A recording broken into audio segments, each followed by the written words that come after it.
You know that feeling, right? When something you absolutely count on being there just isn't. Like you'd wake up, glance at your phone or alarm clock, and the screen is totally black. Dead. No time, nothing. Right. Instant disorientation. Exactly. It throws your whole morning off, and it's such a tiny thing, but wow, it makes you realize how much our brains are just constantly running on these invisible patterns. That very jolt, that disorientation you're describing, it actually points to something really fundamental about how we perceive everything. Our minds aren't just, passively taking stuff in. They're looking for the pattern. Constantly, actively seeking structure, predicting what should come next. So when that expectation gets broken, even in a small way like a blank clock face, it suddenly shows you the hidden framework that our awareness uses all the time. And gosh, it makes you think about all the other things humming away in the background up there, like driving to work maybe, or making coffee, or even just scrolling through your phone feed. You're not consciously thinking through every single tiny movement or bit of info. No, you certainly aren't. It feels like our brains have just outsourced huge chunks of daily life to automatic mode. Indeed. And this automation, it's actually a remarkable piece of cognitive engineering, you could say. Efficiency. Right. It lets us navigate this incredibly complex world without being totally overwhelmed by every single detail.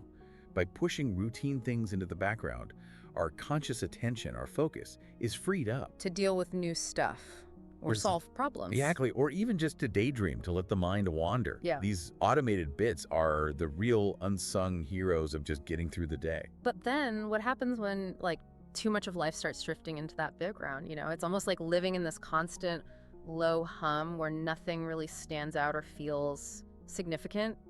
Yes. There's that German word, right? Alltag. Yeah. The everyday. But it seems to have this extra layer, this feeling of things becoming just numbingly ordinary. Yes, so Saltag captures that perfectly. Yeah. That sense of perceptual fading. It's a paradox, isn't it? The things we see and do most often can somehow become the least noticed. It's not just being used to it, it feels like more than that. Like the whole landscape just gets dimmer. That's a good way to put it. It's the inherent danger, perhaps, of extreme habituation. A kind of sensory blanket that muffles the richness of what's right in front of us. I saw this barista the other day, making coffee. Clearly an expert, Movements so precise, practiced. Okay. But their eyes, their gaze was just somewhere else entirely. Almost vacant, performing this really intricate, careful ritual. But it was like their mind wasn't even there. It just hit me as this perfect picture of something potentially meaningful. This act of creation just dissolving into routine background noise. That's a really powerful observation. Yeah. And it ties directly into a key Gestalt psychology idea, the figure-ground relationship. Yeah, the vase and the faces thing. Exactly that, the Rubin vase. Our perception naturally organizes everything into a focus point, the figure, and then everything else just recedes into the background. So you see either the vase or you see the two faces. Your brain makes a choice, it organizes the data. In your barista example, those complex, skillful actions, they had probably shifted. Yeah. From being the main figure of awareness to just being part of the automatic ground of the job. Okay, so when that figure-ground balance gets wonky, when almost everything seems to become background, does the meaning just, evaporate? Not evaporate entirely, no. I think it's more like a compression of meaning. Compression? How so? Well, imagine a really detailed, high-resolution photograph. Now shrink it down to a tiny thumbnail icon on your computer screen. Okay, yeah. All the original information is still technically in there, right? But it's compressed into a format that doesn't really demand our active attention or processing. We glance at it, we recognize it, but we don't engage with the detail. I see. So our brains do that with experiences to save energy. Precisely. It's a cognitive strategy. It's how we manage the sheer overwhelming volume of input we face every second.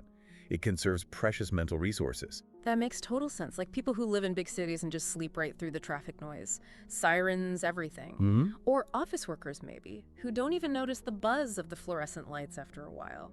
It's not just habituation, is it? It feels like a real shift in what the brain decides is important enough to pay attention to. Exactly right. It's a fundamental recalibration of our perceptual priorities.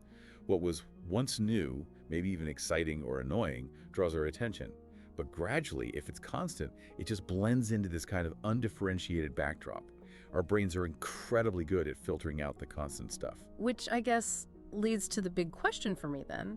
If all this richness, this detail is just compressed, Yeah. Can we learn how to decompress it? Can we, actively re-engage with those everyday things and bring back some of that vibrancy that got lost? That really is the heart of the matter, isn't it? The potential for meaning, for depth in our daily grind hasn't necessarily vanished. It's just become, well, less accessible. Yeah. Hidden behind these deeply ingrained habits of seeing, or rather not seeing. It reminds me of trying to see stars during the daytime. Go on. Well, they're still up there, right? Burning away. But the sun's light is just so bright, so overwhelming, it washes them out. You can't see them. Maybe the meaning in our routines is kind of like that. It's there, but it's obscured by the sheer brightness of our automated processing. That's a really compelling analogy. I like that. It suggests the task isn't necessarily about inventing meaning where there is none, but more about adjusting our perceptual filters, learning how to see, again, what's become hidden in plain sight simply because it's always there. So this whole deep dive really is about figuring out how to reclaim some of that significance, how to look at the mundane, the everyday stuff, and maybe find those little sparks again. Not necessarily huge revelations maybe, but just a deeper connection, engagement. Exactly. It starts with understanding the architecture of our own awareness, how our minds build our reality, how they organize and interpret everything.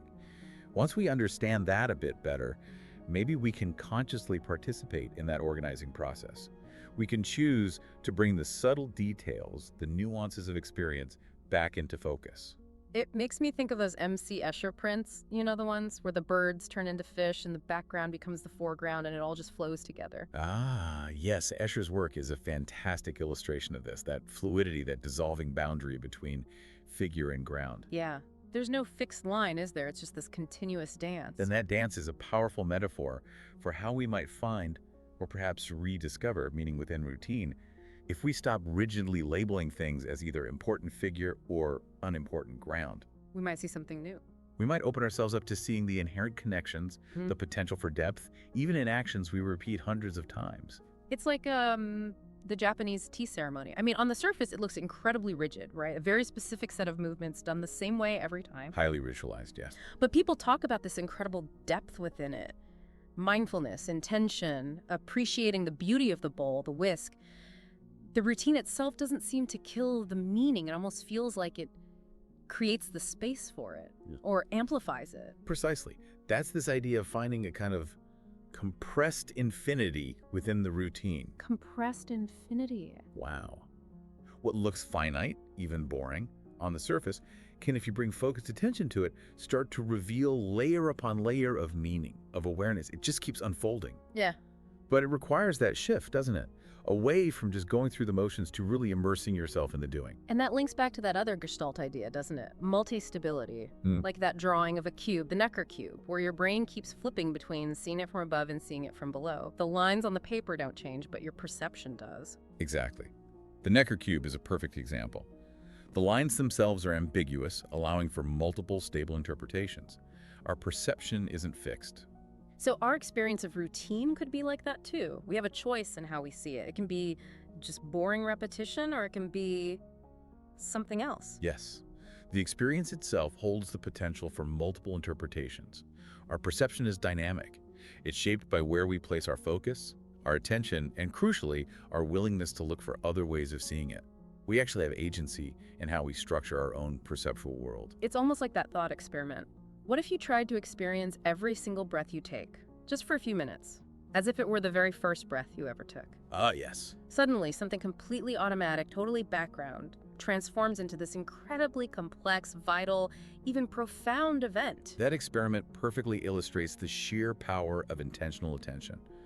By deliberately focusing on the sensory details, the feeling, the mechanics of something we utterly take for granted, like breathing, You see the extraordinary in it. you unveil the extraordinary that was always hiding within the ordinary. It's about actively, consciously disrupting that automatic pilot. Which then brings up a really fascinating, maybe even slightly weird question. What if a routine isn't just a place where meaning can be found? What if the routine itself, or rather our attention to it, actually helps create the meaning? Interesting. Go on. Well, you hear analogies from like quantum physics, right? Where the act of observing something actually influences what's being observed. Could our focused attention on a routine somehow generate significance that wasn't quite there before we looked? That's a profound connection to draw. The observer effect in physics offers a really compelling parallel, I think. It suggests our consciousness isn't just a passive camera recording the world. It's involved. It's actively involved. It organizes structures and, yes, perhaps even imbues our experiences with significance through the very act of attending to them.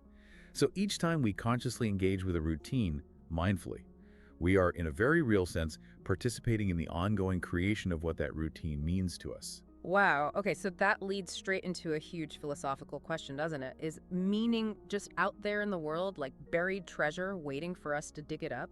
Or is it something we actually build moment by moment through how we pay attention and interact with things? Well, from the Gestalt perspective I often work with, meaning isn't exclusively one or the other. It's not just out there, objectively, nor is it purely in here, subjectively created by our minds alone. It's the interaction. It emerges from the dynamic relationship between our consciousness and the actual content of our experience. Think of two mirrors facing each other. Infinite reflections. Exactly. Each reflection builds on the last, creating new layers of complexity and potential significance, meaning arises in that interactive space. You know, sometimes people talk about Gestalt fatigue, like getting tired of seeing the same old patterns everywhere, feeling stuck. Yes, I've heard that term. But maybe that fatigue isn't just a negative thing, like I'm bored. Maybe it's actually our mind saying, hey, time to shake things up. A prompt to look for new ways to organize things, to break out of those rigid perceptual ruts. I think that's a very insightful way to view it. Gestalt fatigue needn't be seen as a problem or a breakdown. It could absolutely be a signal, an internal invitation perhaps, to actively reorganize our perception, to seek out fresh connections in different patterns within the very fabric of the familiar. It's a natural push against the inertia of habit. Thinking back to that barista again, imagine if instead of zoning out, they decided to consciously shift their focus. Maybe really notice the smell of the beans as they grind them, the specific sound the milk makes when it steams, the tactile feel of the tamper. Yes. That repetitive task could potentially become something else entirely, couldn't it? A kind of mindful practice, maybe even a moment of, dare I say, creative engagement. Absolutely. By intentionally guiding attention to those rich sensory details, the subtle variations, the whole process shifts. It moves from being just a mechanical, functional task to becoming an act of conscious sensory appreciation, maybe even aesthetic engagement. But that takes effort, right? It's not passive. It's not just noticing. It feels like it requires actively, what's the word? Apprehending, grabbing hold of it. Apprehending is a good word, yes. Passive perception is just letting the data wash over you. Apprehending implies an active engagement, a conscious effort to grasp the essence, the significance of what you're experiencing. It's moving beyond just the surface awareness. Like a musician. They might have played a piece 1,000 times. Total muscle memory. Right. But a great musician still brings it alive every time through that conscious engagement in the moment, through nuanced interpretation, through really listening to what they're producing. They're apprehending the music, not just playing the notes. That's a perfect analogy.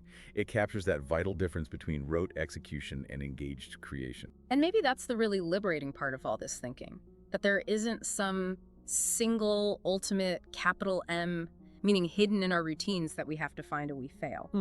Maybe it's more like an ongoing process.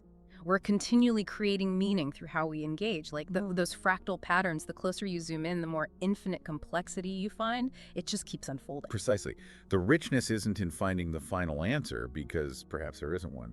It's in the continuous exploration, the unfolding potential.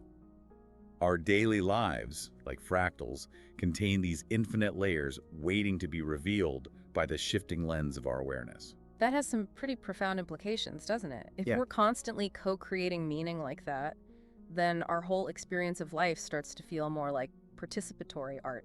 It's a beautiful way to put it. We're not just watching the movie, we're helping to write the script, direct the scene, maybe even build the set, all through how we pay attention. Indeed.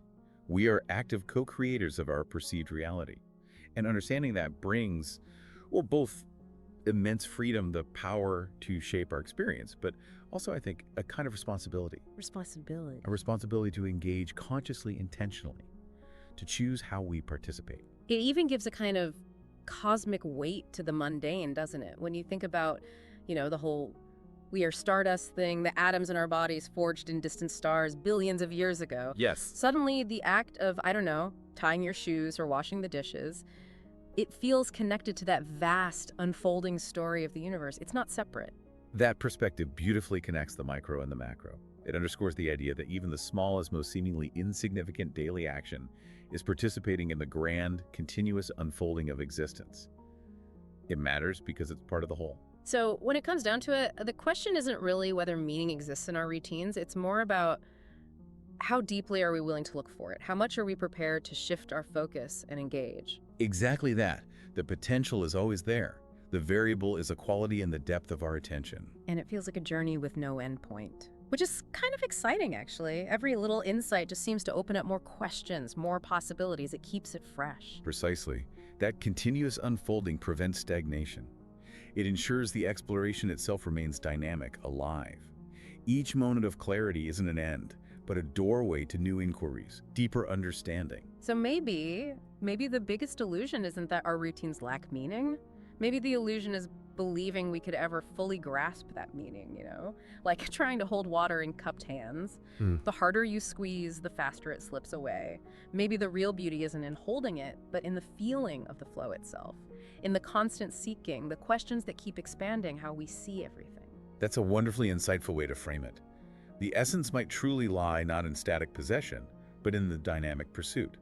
The meaning is in the searching, in the relationship we form with the mystery. So for everyone listening, as you go about your day today, tomorrow, just remember that what feels routine, what feels like just the surface, it probably is just the surface. There could be this whole universe of potential hidden right there, just waiting for your conscious awareness to light it up. That canvas of your own consciousness. It's always unfinished. It's always inviting your attention, your focus, to reveal its hidden depths.